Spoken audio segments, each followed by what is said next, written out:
మనం యోగ మార్గంలో ధ్యానప్రస్థము ద్వారా అనేక అవసరమైన విషయాలను తెలుసుకుంటూ ఉన్నాం. ఇంకా తెలుసుకోవాల్సి ఉంది. అందులో ప్రధానంగా ఇంతవరకు శరీర మధ్య భాగము, శిఖిస్థానం ఎక్కడ అనేది తెలుసుకున్నాం. దాని తరువాత జీవుడు ఎవరు అనే విషయం తెలియాలి. జీవుడు ఎక్కడుంటాడు? సరే, జీవుడు ఎవరని తెలిస్తే జీవుడు ఎక్కడుంటాడనేది తెలుస్తుంది. సహజంగా ప్రతి ప్రాణి కూడా సృష్టిలో ముఖ్యంగా మిగతా ప్రాణులన్నింటికంటే, మిగతా ప్రాణులను కూడా జీవులనే అంటాం, కానీ ముఖ్యంగా మనుష్యులమైతే జీవుడు వచ్చాడు.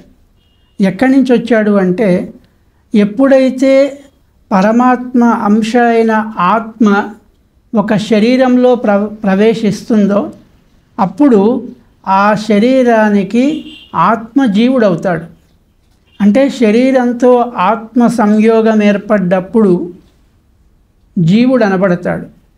ఈ జీవుడికి ప్రత్యేకించి సంబంధాలు ఉంటాయి. అంటే అవి సత్సంబంధాలు కావచ్చు, దుస్సంబంధాలు కావచ్చు, రకరకాలైన సంబంధాలతో ఈ జీవుడికి ముడిపడి ఉంటాయి.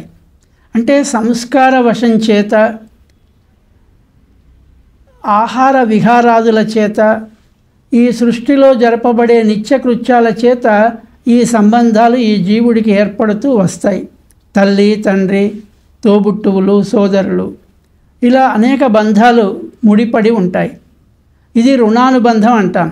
ఈ జీవుడికి రుణానుబంధం వస్తూ ఉంటుంది. ఇప్పుడు ఈ జీవుడు ఎక్కడుంటాడు శరీరంలో అంటే ఏం చెప్పారంటే, దేహమధ్యం నవాంగులం తత్ర ద్వాదశారయుతం చక్రం అన్నారు. మన శరీరం మధ్య భాగంలో ఒక 9 అంగుళాల నిడివి కలిగిన ప్రదేశం ఉంటుంది.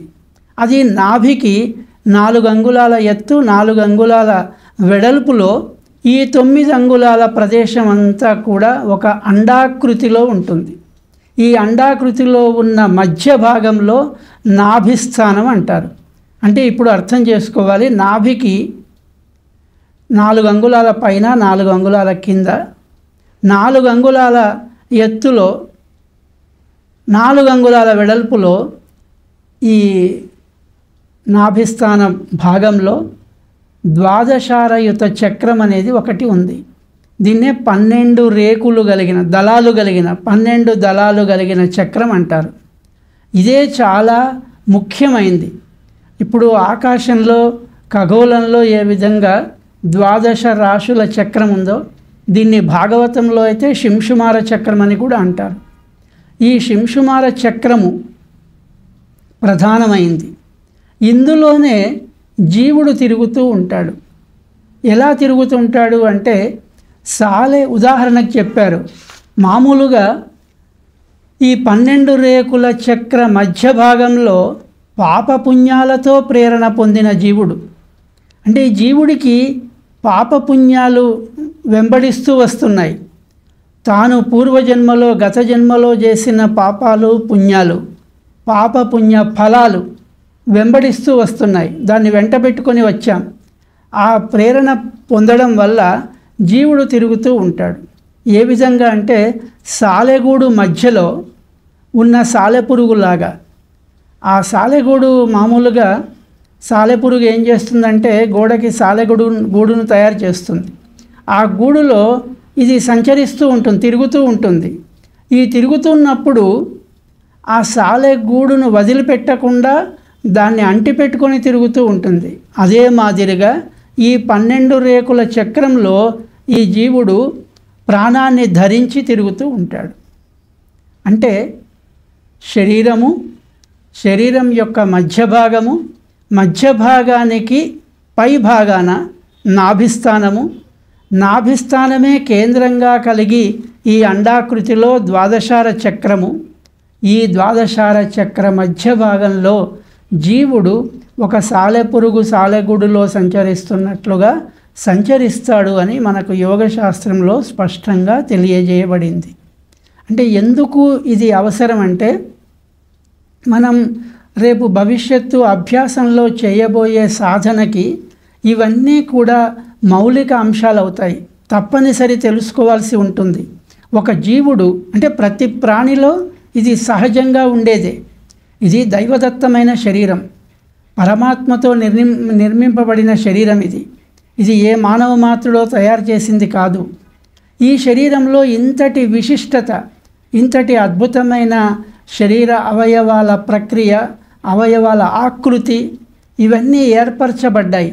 దీని ద్వారా మనం సాధించాల్సిన జీవిత లక్ష్యమైన శాశ్వతానందాన్ని యోగ మార్గము ద్వారా పొందడానికి ఇవన్నీ తప్పనిసరి. ఒక యోగ మార్గం కోసమే కాదు, అన్ని మార్గాలకు కూడా ఈ విషయాలు ప్రాథమికంగా ఉపయోగపడతాయి. అందుకే మనం ప్రత్యేకించి ముఖ్యమైన విషయాలనే మనం తెలుసుకుంటున్నాం. దీంట్లో ఈ జీవుడు ఎందుకు జీవుడు అంటున్నామంటే, శరీరంలో ఆత్మ బంధింపబడినప్పుడు జీవుడు అవుతున్నాడు. ఈ జీవునికే బంధముక్తులు ఉంటాయి. అంటే బంధము ముక్తి అనేది జీవుడికి ఏర్పడించబడిందే. అయితే ఈ జీవుడు మనస్సును అంటిపెట్టుకొని ఉంటాడు. అంటే మనస్సు ద్వారా ఈ జీవుడికి మళ్ళీ ఈ జన్మలో మళ్ళీ పుణ్యపాపాల యొక్క ఫలితాల చేత మళ్ళీ బంధముక్తులు ఏర్పడతాయి.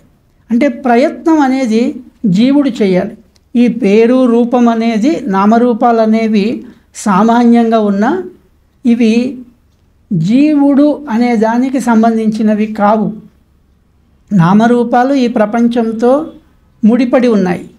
ఇక్కడ పుట్టాం కనుక, ఇక్కడ ఈ రూపంలో ఉన్నాం కనుక ఈ పేరు ఈ రూపము ఏర్పడింది ఈ జీవుడికి. కానీ జీవుడు అనాదిగా వస్తుందే. ఎప్పటి వరకు? ముక్తి లభించేంత వరకు జీవుడు జీవుడుగానే ఉంటాడు. ఈ జీవుడికే శరీరాలు, సూక్ష్మ శరీరం అని, కారణ శరీరం అని, స్థూల శరీరం అని. ఇది కేవలం జీవుడికి ఏర్పడిన స్థూల శరీరం మాత్రమే. సూక్ష్మ శరీరము, కారణ శరీరము రెండు వేరే ఉన్నాయి. సూక్ష్మ శరీరం కూడా సూక్ష్మ శరీరాన్ని అంటిపెట్టుకునే కారణ శరీరంతో సహా మనం ఈ మిగతా ప్రయాణం చేస్తాం జీవుడితో సహా. అప్పుడు మళ్ళీ అతడు బంధుడా ముక్తుడా? ముక్తి అయినట్టయితే ఈ జన్మతోటే పూర్తి అవుతుంది. ఒకవేళ ముక్తి లభించక, మనం శాశ్వతానందాన్ని పొందక, మనం ప్రయత్నం చెయ్యక ముక్తి లభించకపోయినట్లయితే ఈ జీవుడికి మళ్ళీ పునః మరొక స్థూల శరీరంతో జన్మనెత్తవలసి వస్తుంది. అందుకే జీవుడు అనే పదానికి తప్పనిసరి ఒక అవకాశము, ఈ శరీరంలో ఒక స్థానము ప్రత్యేకించి ఏర్పరచబడింది. సహజంగా జీవుడు హృదయంలో ఉంటాడనే భావన ఉంటుంది చాలా వరకు. కానీ హృదయ కుహరంలో ఉండేది వేరే, అది జీవుడు కాదు. ఇక జీవుడు ఉండే స్థానం మాత్రం నాభి ప్రదేశంలోనే ఆ జీవుడు తిరుగుతూ ఉంటాడని, ఇంకా మనం మునుముందు దీంట్లో ఇంకా తెలుసుకునే విషయాలలో ఇంకా రహస్యాలు కొన్ని తెలుస్తాయి. ఇప్పుడు జీవుడి రహస్యం మనం తెలుసుకున్నాం.